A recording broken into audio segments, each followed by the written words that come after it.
कहानी की शुरुआत न्यूयॉर्क में 2022 से होती है, जहां मानवता की नासमझ गतिविधियों ने पर्यावरण प्रदूषण और ग्लोबल वार्मिंग को जन्म दिया है, जिससे मानव जाति का जीवन कठिन हो गया है। प्रदूषित वातावरण ने लगभग सभी प्राकृतिक वन्य जीवों को नष्ट कर दिया है। लोगों को खुद के लिए प्राकृतिक खाद्य पदार्थों की रक्षा करनी पड़ रही है और लोग बड़ी बड़ी फैक्ट्रियों द्वारा उत्पादित सामग्री पर जीवित रहते हैं। उनके नवीनतम उत्पाद सोंट ग्रीन को प्लैंकटन से बनाया जाता है और सभी को खिलाने का वादा किया जाता है।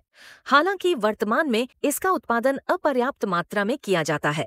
न्यूयॉर्क पुलिस जासूस फ्रैंक थॉर्न अपने पुराने दोस्त पूर्व पुलिस विश्लेषक सोलोमन सोल रोथ के साथ रहता है, जिसकी याददाश्त बहुत अच्छी है और वह थॉर्न के लिए एक तरह के संग्रह के रूप में कार्य करता है। इसके अलावा उसने अपने दोस्त की रिसर्च में हेल्प करने के लिए एक पुलिस संदर्भ पुस्तकालय को संरक्षित किया है। यह दिन हाल ही में हुई एक हत्या के बारे में बातचीत से शुरू होता है। शाउल शिकायत करता है कि थॉर्न अपने नोट्स से बहुत अधिक उम्मीद करता है। यह कांग्रेस का संग्रह नहीं है। इस बीच बिजली चली जाती है। शाउल पुराने दिनों की याद दिलाता है जब भोजन असली था और बिजली बिना किसी रुकावट के काम करती थी, लेकिन लोगों ने प्रकृति को बर्बाद कर दिया और अब सब कुछ मर रहा है।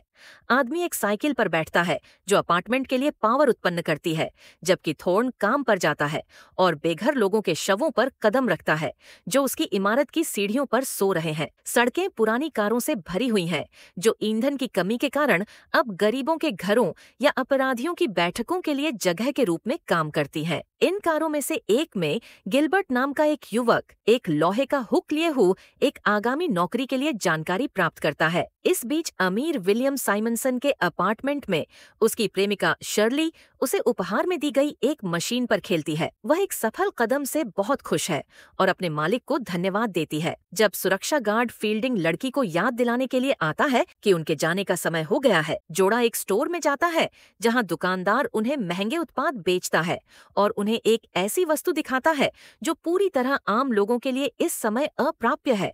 गिलबर्ट हुक का उपयोग करके विशेषाधिकार प्राप्त आवासीय परिसर में घुसपैठ करता है और साइमनसन के अपार्टमेंट में चढ़ता है। युवक को देखकर अमीर आदमी पूरी तरह से शांत रहता है और भागने या सुरक्षा के लिए कॉल करने का कोई प्रयास नहीं करता।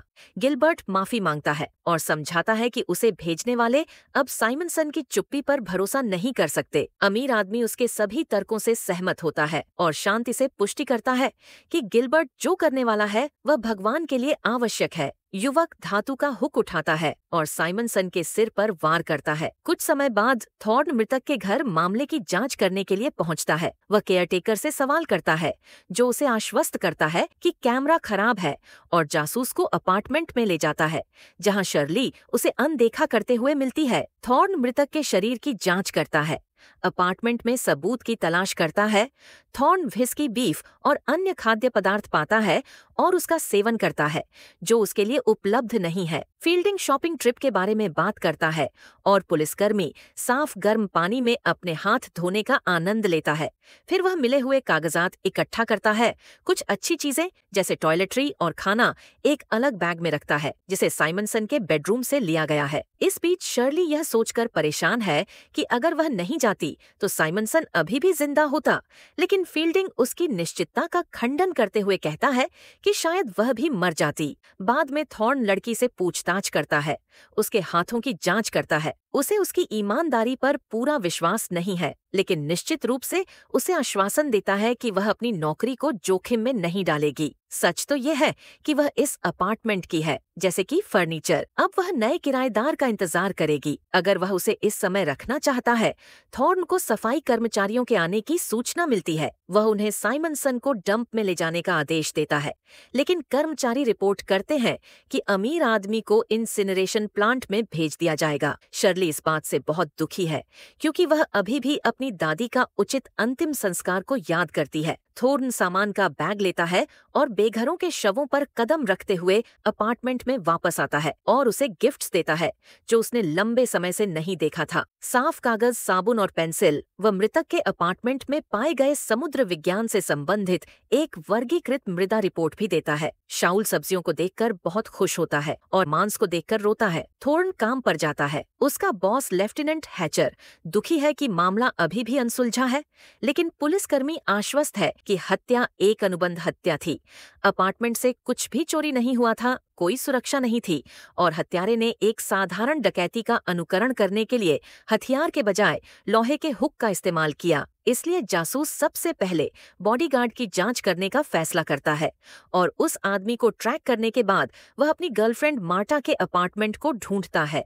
थॉर्न उस जगह की तलाशी लेता है और टेबल पर स्ट्रॉबेरी जैम से सना हुआ एक चम्मच देखता है और निष्कर्ष निकालता है कि यह बॉडीगार्ड की गर्लफ्रेंड के लिए बहुत शानदार आइटम है। घर लौटते हुए वह रात के खाने के लिए बैठता है, जिसे शाउल ने उन उत्पादों से तैयार किया है जो उसने दोस्तों के आने से एक दिन पहले लाए थे। दोनों दोस्त इसका स्वाद ही भूल गए थे, लेकिन अब भूले हुए स्वादों के साथ सोल थॉर्न द्वारा लाई गई पुस्तकों का अध्ययन करते हुए रिपोर्ट पर पहुंचता है। उसे साइमनसन की जीवनी और उसके लंबे समय के साथी सेंटनी के बारे में पता चलता है, जो अब न्यूयॉर्क के गवर्नर के रूप में कार्य करता है। उन्होंने मिलकर सॉइलेंट प्रोजेक्ट बनाया, जो इसके डेवलपर्स के लिए बहुत लाभदायक बन गया। थॉर्न कोने पर मौजूद फोन बूथ पर जाता है और लेफ्टिनेंट को रिपोर्ट करता है कि उसे क्या पता चला है, इस बात से अनजान कि गिलबर्ट को मीट हुक देने वाला व्यक्ति उसके ऑफिस में है। इस बीच साइमनसन के अपार्टमेंट में शर्ली द्वारा आयोजित एक पार्टी हो रही है। थॉर्न आता है और अपने सवालों के जवाब मांगता है। शर्ली कुछ भी स्पष्ट नहीं कह सकती क्योंकि साइमनसन ने उसे नहीं बताया था। हालांकि वह जानती है कि सेंटनी साइमनसन ने उसे उससे मिलवाया था। वास्तव में साइमनसन पिछले कुछ महीनों में अजीब तरह से व्यवहार कर रहा था, चिंतित था और यहाँ तक कि चर्च भी जा रहा था। जब बिल्डिंग मैनेजर हॉल में घुसता है तो वह लड़कियों के साथ बहुत ही अशिष्ट व्यवहार करता है और थॉर्न घोषणा करता है कि उसने उन्हें इकट्ठा होने के लिए कहा था। सवाल पूछने के लिए मैनेजर को पीछे हटना पड़ता है, लेकिन परेशान लड़कियां चली जाती हैं। शर्ली थॉर्न को रात रुकने का प्रस्ताव देती है। असली स्नान करें और नाश्ते का आनंद लें। उसे अकेले रहना पसंद नहीं है और वह अपने पसंद के आदमी के साथ उतनी ही खुश है जितनी कि अन्य लोग उसकी राय न पूछें। थॉर्न निमंत्रण स्वीकार कर लेता है। युगल एक साथ स्नान करते हैं और आम लोगों के लिए उपलब्ध नहीं सुविधाओं का आनंद लेते हैं। बाद में थॉर्न चर्च जाता है, जहां मृतक अमीर आदमी पोर्च पर गया था। उसे एक मृत महिला मिलती है जिसके हाथ में एक बच्चा बंधा हुआ है। यह महसूस करते हुए कि माँ अब अपनी बेटी की देखभाल नहीं कर सकती, वह बच्चे को ले जाता है और उसे चर्च में ले जाता है।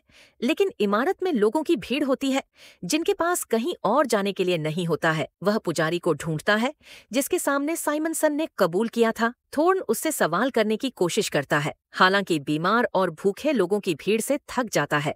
पुजारी को केवल अमीर आदमी के कबूलनामे की सच्चाई याद है, लेकिन अभी तक उसका विवरण नहीं। पुलिस वाले के दबाव में वह स्वीकार करता है कि सच्चाई उसे मार रही है। यह बहुत भयानक है।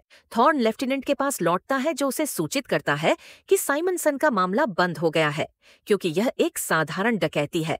उसने रिपोर्ट को फिर से लिखने के लिए कहा, लेकिन थॉर्न ने ऐसा करने से इनकार कर दिया क्योंकि सब कुछ बहुत संदिग्ध था और उसने हैचर की बात मानने से इनकार कर दिया और उसी दिन थॉर्न को सड़कों पर गश्त करने के लिए नियुक्त किया। गवर्नर सेंटनी को लगातार पुलिस वाले के बारे में सूचित किया जाता है जो मामले को बंद करने से इनकार करता है। थॉर्न के पुजारी के पास जाने के बारे में जानने के बाद सेंटनी ने उसे मारने का आदेश दिया। इस बीच फील्डिंग कबूलनामे के लिए जाता है। थॉर्न उस सड़क पर गश्त कर रहा है जहां सेंट डिस्ट्रीब्यूशन सेंटर स्थित है। एक बड़ी भीड़ इकट्ठा होती है और जल्द ही उत्पाद खत्म हो जाता है, जिससे भीड़ में असंतोष पैदा होता है। पुलिस खतरे को पहचानती है और अशांति को शांत करने की कोशिश करती है। हालांकि लोग दंगा शुरू कर देते हैं, हत्यारे को भेजा जाता है। थॉर्न उसके करीब जाने की कोशिश करता है क्योंकि स्कूप्स वाली मशीनें लोगों को ट्रक बेड में लोड करने और उन्हें प्रसंस्करण के लिए ले जाने के लिए आती हैं। हत्यारे ने गोली चलाई, लेकिन पुलिसकर्मी के बगल में खड़ी एक महिला को मारने से चूक गए। भीड़ जंगली हो जाता है।